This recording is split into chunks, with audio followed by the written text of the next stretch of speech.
Wilson Taylor's office mirrored the man himself. A study in icy perfection. Glass walls reflected the sterile cityscape, while matte black shelves displayed nothing but precisely aligned corporate awards. A lone silver clock ticked with metronomic precision, each tick a reminder of Wilson's rigid control. The space screamed order, precision, and a deep-seated aversion to any form of disruption. And to Wilson, disruption came in many guises. He was a tall, impeccably groomed man, his face clean-shaven and devoid of any expression that might betray emotion.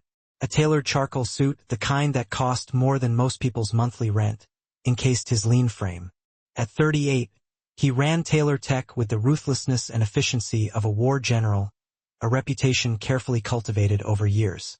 The upper management team whispered about the list. It wasn't written down, but it was as immutable as the building's steel foundation. No lateness, no frivolous chatter, no flamboyant colors, and, absolutely under any circumstances, no curvy women. This unspoken decree had kept Wilson's world sterile and predictable. His mother, a once famous fashion editor with cheekbones that could cut glass and opinions sharper still, had instilled in him a singular, unforgiving definition of presentable. Anyone who dared to stray outside those tightly defined lines didn't last long in his presence. Your 11 a.m. interview is here, Cheryl. His assistant's voice crackled through the intercom, a sterile intrusion into the carefully orchestrated silence. Wilson glanced up from his tablet, his eyes, the color of glacial ice, narrowing slightly. Resume? Impressive. Harvard MBA. Fluent in French and Mandarin. 6 years with a Fortune 500 company. He nodded, uninterested in anything beyond the candidate's credentials, his mind already compartmentalizing her into a neat, predictable category. Send her in. The door hissed open, and the very air in the room seemed to shimmer. She didn't walk in. She arrived, confident, poised, and radiating a warmth that seemed to defy the room's chill. Viola Anderson carried herself with the effortless grace of someone who belonged on the cover of Forbes, not applying for an executive assistant position. Her mocha skin glowed under the diffused natural light filtering through the glass, a vibrant contrast to the monochrome palette of Wilson's office. A light lavender dress, demure in its design, clung to her figure, subtly highlighting the curves that Wilson's mind had been meticulously trained to ignore, dismiss, and categorize as problematic. She extended her hand, her smile genuine, not seeking approval, but offering connection. Mr. Taylor, it's a pleasure. Wilson stood, hesitated a fraction of a second too long, betraying a flicker of surprise, before taking her hand. Warm, firm, grounded. He pulled his own back quickly, as if burned. Miss Anderson, he said, his voice regaining its customary coolness, motioning towards the chair. Let's begin. As she sat, he couldn't help but note the effortless way she carried herself, radiating confidence without a trace of arrogance. Her curly hair was pulled back into a neat bun, a few rebellious strands escaping to frame her face. Her makeup was subtle, enhancing her features without masking them. He tried not to stare. He failed miserably. She noticed, of course, but didn't let it show, her expression remaining open and engaged. Your resume is solid, Wilson said, flipping through the pages like a robot performing a pre-programmed task, desperately seeking a distraction from the unsettling presence before him. Why leave a position like yours to apply here as an executive assistant? Because I want to observe a different kind of leadership, she replied, her voice smooth and resonant. One where excellence is expected, not requested. Your reputation precedes you, Mr. Taylor. He leaned back slightly, intrigued despite himself. The answer was both flattering and strategic, a carefully calculated move. He hated how much he liked it. And what makes you believe you can thrive under my expectations? She met his gaze without flinching, her eyes holding a spark of defiant intelligence. Because I don't break under pressure. I break pressure apart. For the first time in years, Wilson smiled. It was small, almost imperceptible, a fleeting twitch of his lips, but it was undeniably there. After she left the room, Wilson sat still for several minutes, the silence amplifying the unsettling shift in the office's atmosphere. Cheryl re-entered, her brow raised in a silent question. "Well, she's different," Wilson said, adjusting his cuffs, a subconscious attempt to regain control. "Different good or different HR lawsuit? Hire her." Cheryl blinked, taken aback. "Wait, what? I thought trial basis?"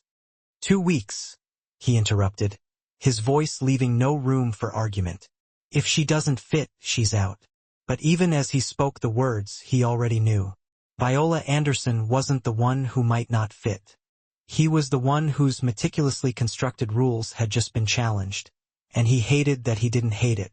The first week was a study in self-control, a constant battle against his ingrained prejudices.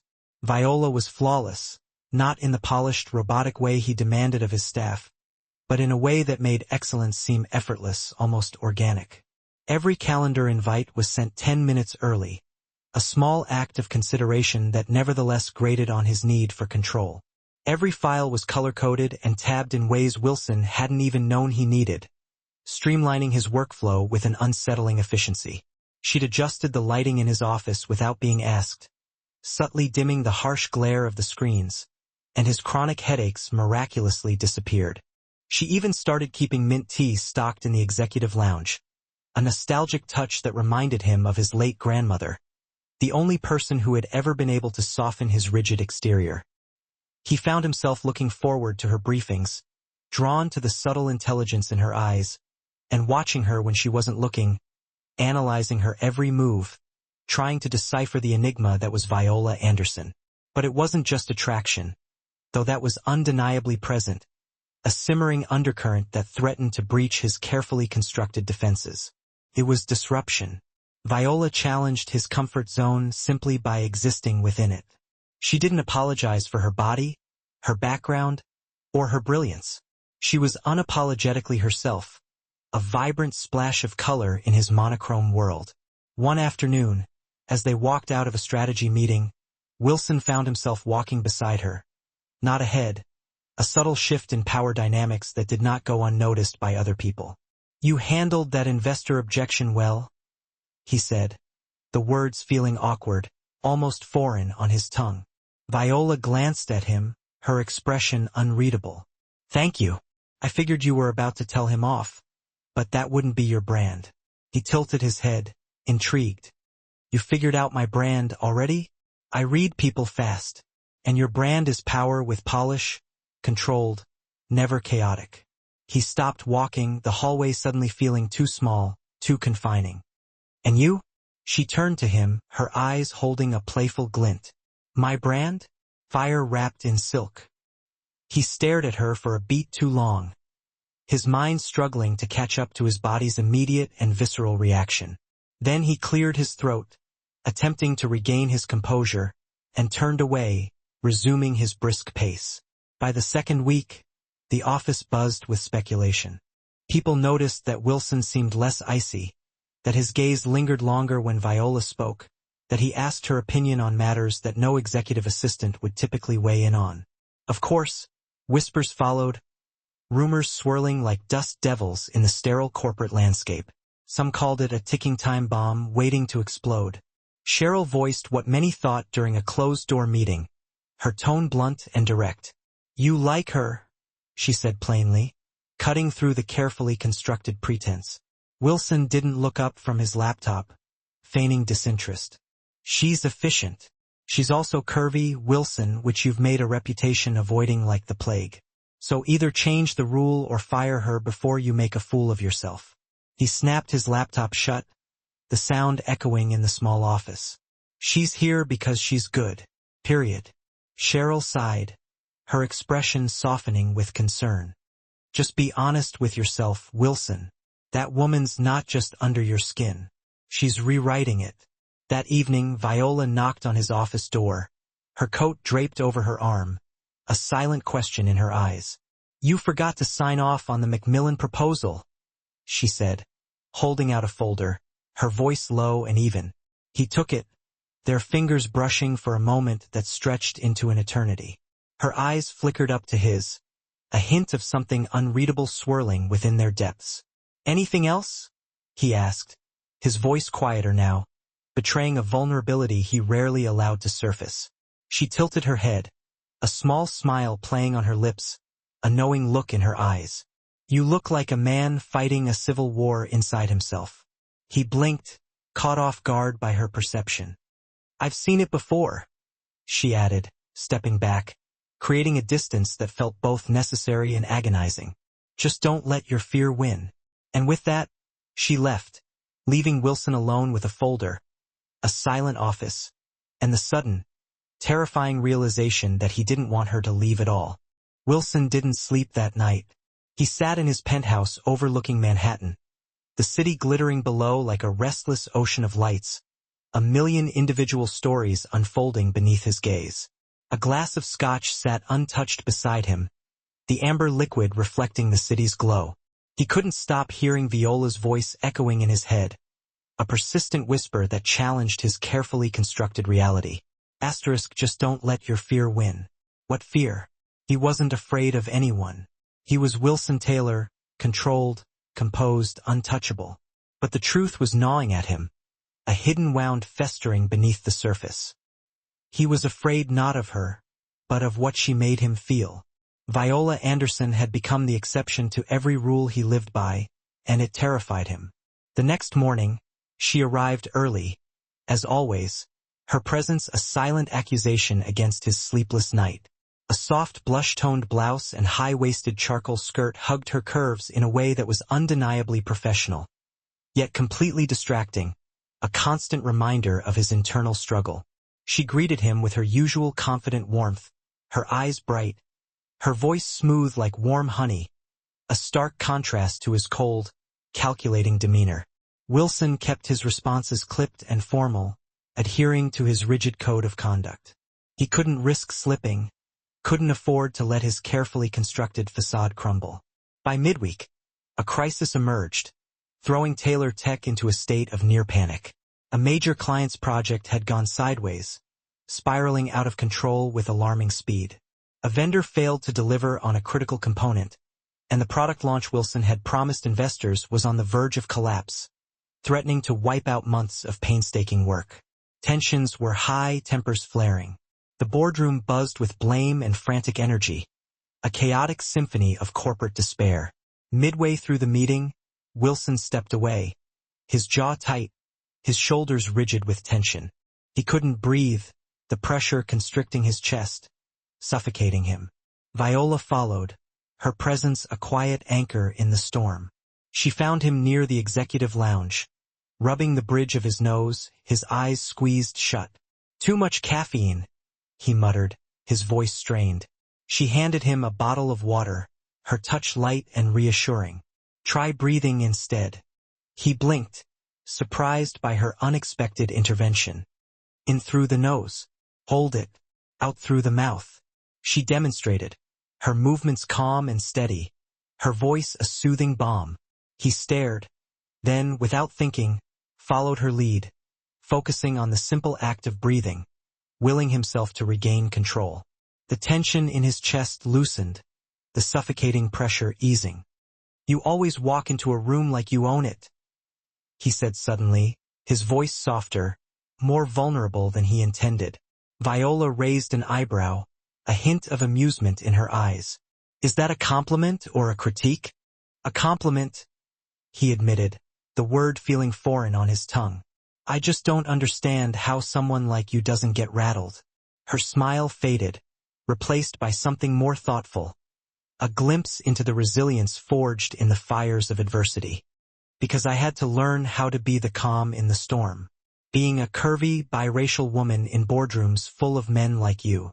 She shrugged, her expression conveying a lifetime of unspoken challenges. "You either shrink or you stand taller." He didn't reply, his carefully constructed world shifting on its axis. He just looked at her, really looked at her, not the way he used to, calculating, judging, categorizing, but like he was seeing her for the first time, truly seeing the strength and grace that radiated from within. Later that night, they worked late, hunched over laptops and scattered documents, finalizing the revised launch plan, desperately trying to salvage the project. The office was quiet. The only sound the gentle hum of the air conditioning and the rhythmic tap of their fingers on the keyboards. The sky outside had turned a soft navy blue, the city lights twinkling like distant stars. Viola sat on the couch, her heels kicked off, one foot tucked beneath her as she typed quickly, her brow furrowed in concentration. Wilson sat nearby, ostensibly reviewing documents, but his eyes kept drifting to her, drawn to the subtle grace of her movements, the quiet intensity of her focus. "Why did you really leave your last job?" he asked out of nowhere, the question a sudden, impulsive act. Viola looked up, her eyes meeting his across the room. "The real answer? Yes," he said, his voice barely above a whisper, the weight of his own unspoken questions pressing down on him. "My boss, brilliant man, publicly supportive, told me I had the perfect resume, but not the right look to represent the company." Wilson flinched, the words hitting him with unexpected force. "He actually said that?" "Not in so many words, but I got the message." He leaned forward, his gaze intense. "And yet, you still walked into my office knowing my reputation." "I did," she said calmly, her voice unwavering, "because I wanted to challenge your type and maybe, just maybe, you'd surprise me." A beat of silence passed between them, charged, sharp, electric, the air thick with unspoken emotions. "You have," she added, her voice barely above a whisper, her eyes holding a challenge and an invitation. "That did it." The carefully constructed dam finally broke. He stood and paced a few steps, his hands shoved deep into his pockets, trying to contain the storm raging within him. "Viola." She waited, calm and composed, her eyes holding his, unflinching. "I don't know what this is," he admitted, his voice raw with vulnerability. "But it's not professional." She nodded, acknowledging the undeniable truth. "No, it's not. And it's definitely not what I planned," he continued, his voice dropping, his gaze fixed on her face. "No, it's not." He turned to her, his voice a desperate plea. "I'm not the man who should want someone like you." She stood then, her movements fluid and graceful, radiating a quiet strength, her chin held high. "Then maybe you should stop trying to be the man you used to be." And with that, she picked up her bag and walked out, not waiting for permission or explanation, leaving Wilson alone in the silent office, facing the ruins of his carefully constructed world. The next morning, she wasn't at her desk. The absence was palpable, a gaping hole in the carefully ordered landscape of his office. Wilson panicked for a moment, a surge of irrational fear gripping him, then found a note folded neatly in her chair. "Mr. Taylor, *, you were right. This isn't professional, so I'll bow out gracefully before we both cross a line we can't uncross. Thank you for the opportunity. * Viola Anderson." He stood frozen, reading it twice, the words sinking in like shards of ice. The air felt colder, emptier, as if her absence had sucked all the oxygen from the room, leaving him gasping for breath. Over the next few days, the team felt the shift. Wilson was back to being cold, silent, distant, the mask of icy composure firmly in place. But this time, it wasn't power he radiated. It was pain. He snapped at minor errors, skipped meetings, and stayed locked in his office longer than usual, a prisoner of his own self-imposed isolation. Cheryl confronted him on Friday, her expression a mixture of concern and exasperation. "You lost something good," she said plainly, cutting through the pretense. Wilson didn't look up, his gaze fixed on the sterile landscape of his desk. "She quit. You let her walk. She broke the rules." "No," Cheryl said. "She broke you, and that's exactly what you needed." By Sunday, Wilson sat on his terrace, overlooking the glittering expanse of Manhattan, scrolling through Viola's LinkedIn profile, a pathetic attempt to maintain some semblance of connection. He wondered if it would be inappropriate to call, a thought that both terrified and excited him. Then something caught his eye, a glint of hope in the digital wasteland. A charity gala invitation. Empower Her, celebrating women of color in leadership, keynote speaker, Viola Anderson. His heart skipped a beat. He stood abruptly, grabbed his phone, and made a single, decisive call.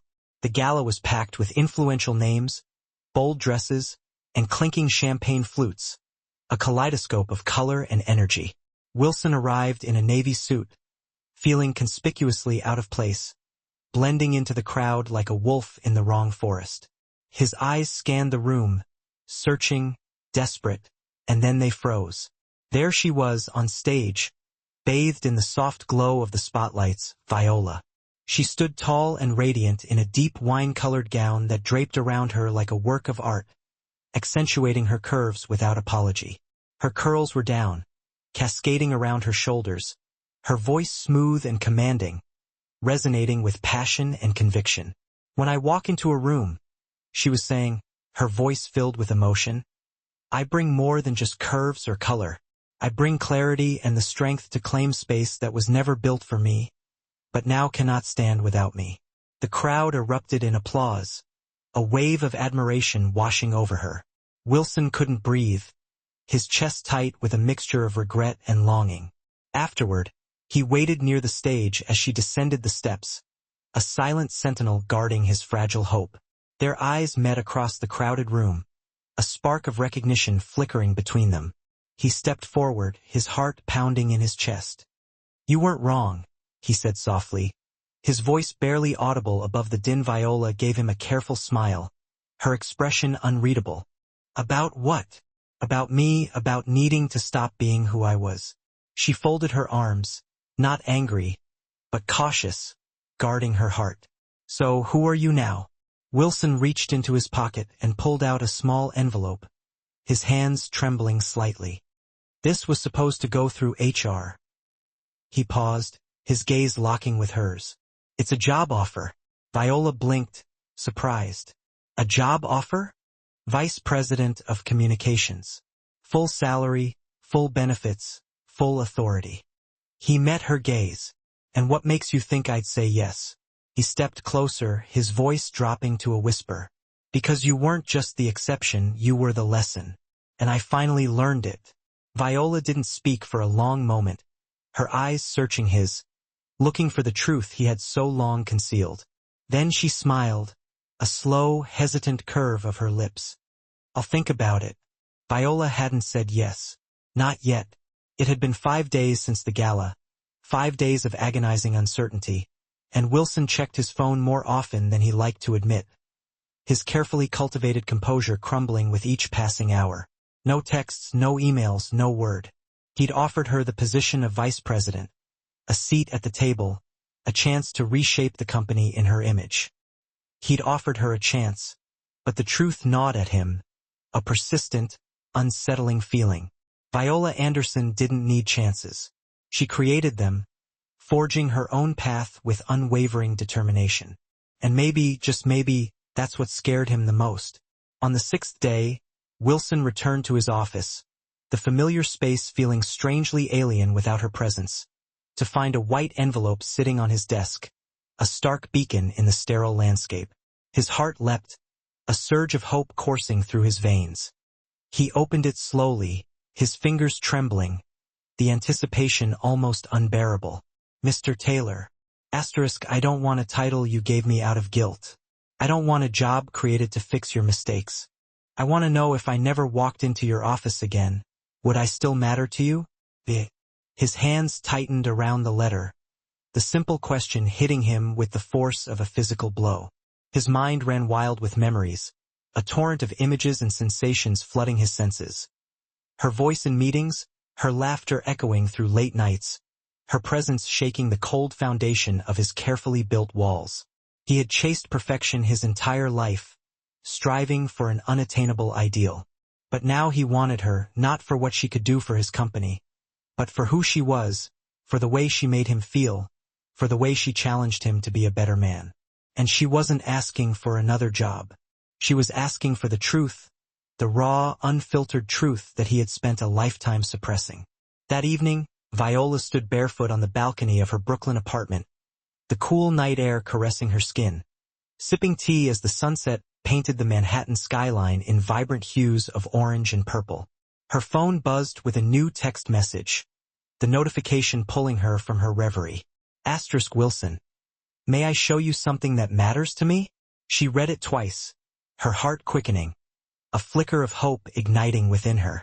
Then she replied, her fingers hovering over the screen. Asterisk where? Asterisk the Hamptons. Tomorrow, 10 a.m. I'll send a car. She hesitated, her thumb hovering over the send button, weighing the risks, the possibilities, the fragile hope that flickered within her heart. Then she typed, her decision made. Asterisk I'll be ready. The black SUV pulled up to her building promptly at 10 a.m. Its sleek exterior a stark contrast to the vibrant energy of her Brooklyn neighborhood.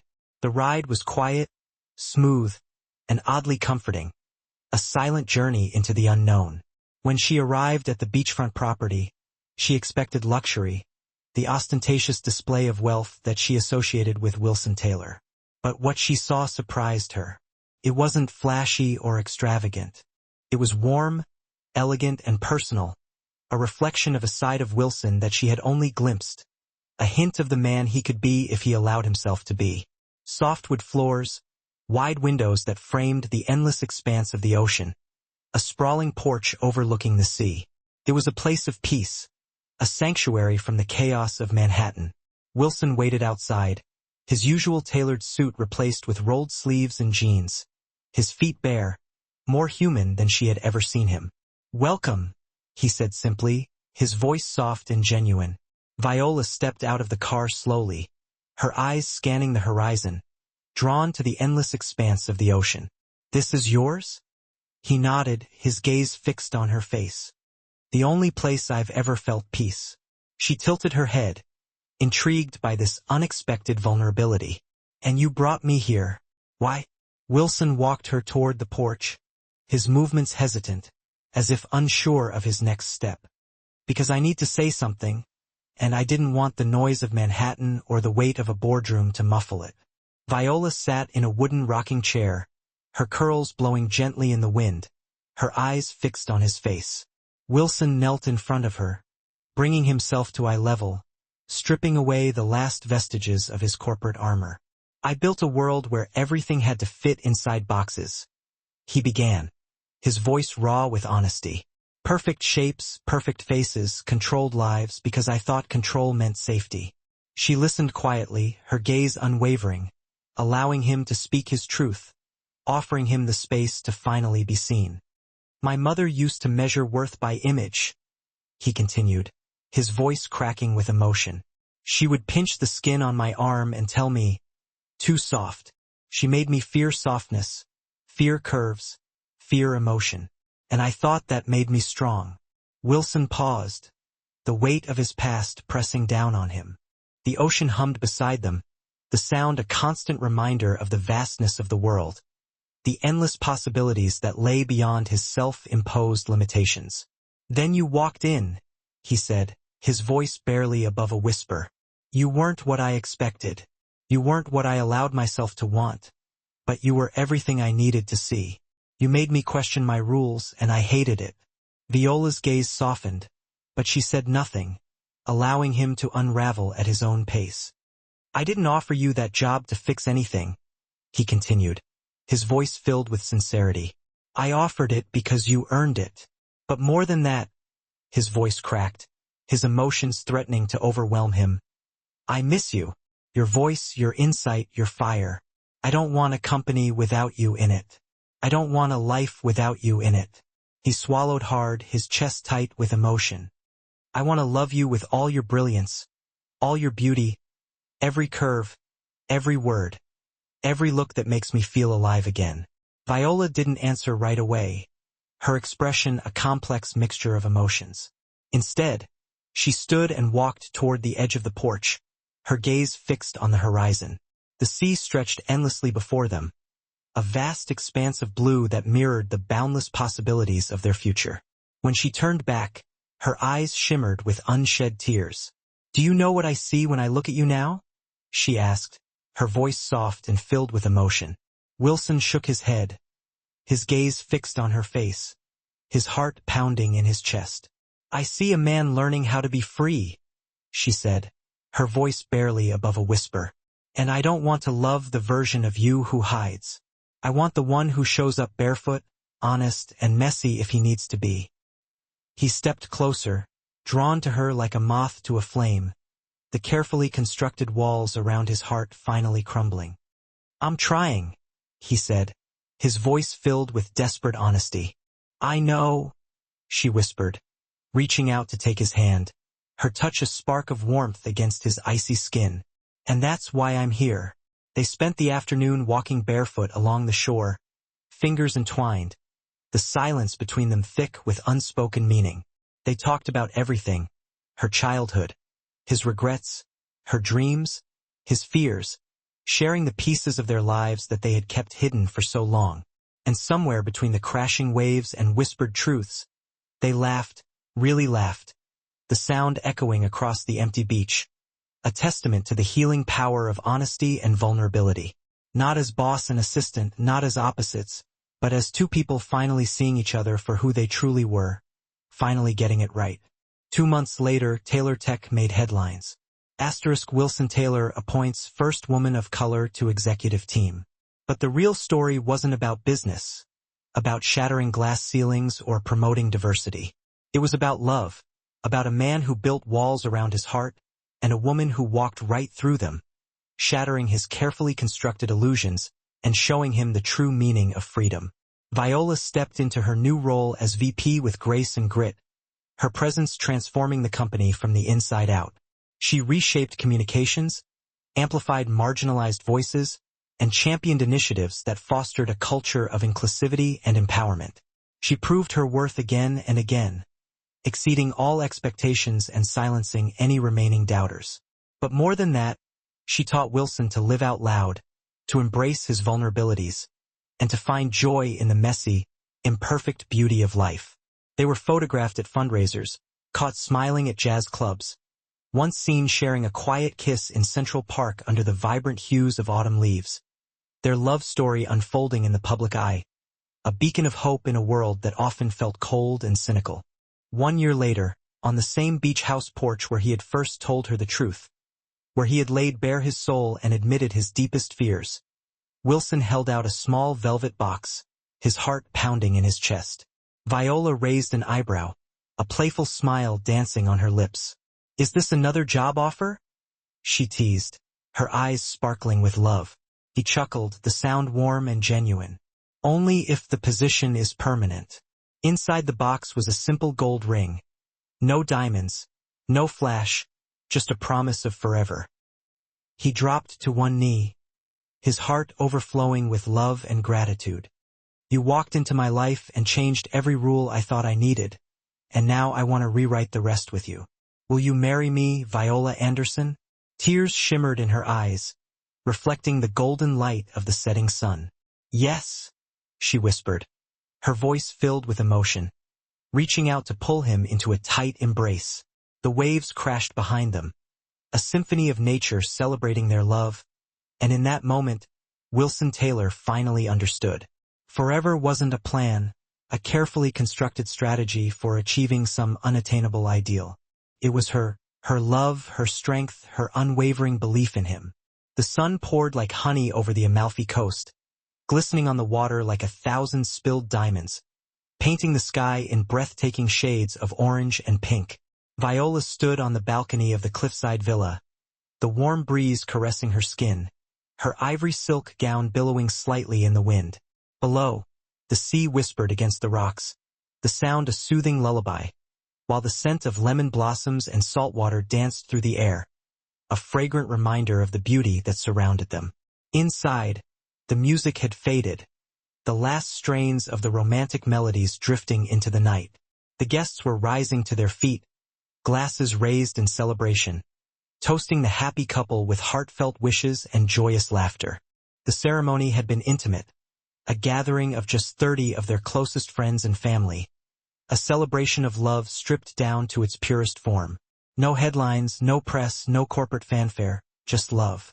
Viola turned slightly as footsteps approached behind her, her heart quickening with anticipation. Wilson stood there, his undone bow tie dangling from his hand, his shirt collar open, his smile soft and warm as he looked at her, his eyes filled with an adoration that took her breath away. "You're officially Mrs. Taylor now," he said, slipping his arms around her waist, pulling her close until she could feel the rhythm of his heart beating against hers. "I was already yours long before today," she murmured, resting her head on his chest, losing herself in the comforting rhythm of his breathing. The wedding had been everything they hadn't planned, simple, soulful, and overflowing with joy, a testament to the transformative power of their love. Viola's mother cried as she walked down the aisle, her tears a mixture of pride and gratitude. Wilson's usually stoic father had toasted Viola with a voice that shook with emotion, his words a heartfelt acknowledgement of the profound impact she had had on his son's life. And Cheryl, ever the loyal friend, had winked at Wilson and whispered, "Took you long enough," a silent affirmation of the journey they had undertaken together. Their honeymoon took them across the Mediterranean, a whirlwind of sun-drenched adventures and stolen moments. Hidden villas in Greece, private gondolas in Venice, secluded beaches in Santorini. No schedules, no meetings, no boardrooms, just the two of them, exploring the world and each other with a newfound sense of freedom and joy. One night in Tuscany, they danced under fairy lights strung between ancient olive trees, their bare feet sinking into the soft grass, their laughter echoing into the warm night air, a celebration of their love under the watchful gaze of the stars. "I think this is what healing feels like," Wilson whispered, brushing his lips against her temple, his voice filled with awe and gratitude. Viola smiled against his shoulder, her heart overflowing with love. "It's what home feels like." Months passed in a golden rhythm, each day a precious gift, each moment a testament to the strength of their bond. Back in New York, Viola flourished in her role as VP, her vision shaping the company's future, her passion inspiring those around her. The corporate landscape of Taylor Tech had been transformed, shedding its cold, sterile exterior and blossoming into a place of purpose and bold ideas, a reflection of Viola's vibrant spirit. Diversity initiatives expanded, mentorship programs launched, and for the first time in its history, Taylor Tech was voted the best place to work in NYC, a testament to the power of authentic leadership and the transformative potential of love. Wilson watched Viola command boardrooms with the same passion and conviction she once used to challenge him, her brilliance shining brighter than ever, her voice resonating with power and purpose. He never stopped being in awe of her, never stopped marveling at her strength, her grace, and her unwavering commitment to creating a better world. They traveled the globe, exploring hidden corners of the earth, hand in hand, their love deepening with each passing adventure. They built a lakeside house upstate, a peaceful sanctuary where they could escape the city's frenetic pace and reconnect with nature. They adopted a rescue dog named Gatsby, a goofy, lovable mutt who quickly became a cherished member of their family, filling their home with laughter and unconditional love. Sunday mornings were for pancakes and jazz, slow, lazy mornings filled with the comforting rhythm of domesticity. Friday nights were for wine and stargazing on the balcony, quiet moments of intimacy under the watchful gaze of the cosmos. They were building something bigger than a love story, something more profound than a successful marriage. They were building a life filled with purpose, passion, and an unwavering commitment to supporting each other's dreams. One rainy afternoon in spring, the sky weeping softly over the city, Wilson walked into their bedroom to find Viola curled up on the edge of the bed, her face pale, her hand clasped over her mouth, her eyes wide with a mixture of shock and disbelief. "Are you okay?" he asked, rushing to her side, his heart pounding with concern. She nodded, then smiled, her eyes sparkling with unshed tears. "I'm late," she whispered, her voice barely audible. He blinked, confused, his mind racing through possible scenarios. "For a meeting?" She held up a small white stick, her hand trembling slightly. 2 pink lines. Wilson stared at the pregnancy test, his mind struggling to comprehend the implications. 2 pink lines, a simple symbol that represented a monumental shift in their lives. Then he blinked again, the reality finally sinking in.